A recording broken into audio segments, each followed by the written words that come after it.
Hello everyone! Welcome back to another vlog. So for today's vlog guys, ay nagluto ako ng sinigang na salmon head. Ayun. Ayun, nilagyan ko siya ng kamatis, luya, sibuyas, at nilagyan ko na rin siya ng sinigang mix. Alright, tikman natin guys. Pwede na. Sarap. Ayos. Tapos ilalagay na natin tong pechay niya guys. Okay. There you go.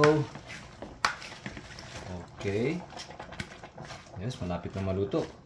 Ayan, half cook lang yung gulay niya guys. Alright.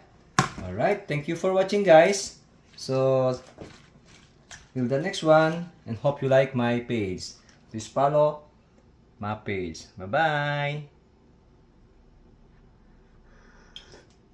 Wow, yummy.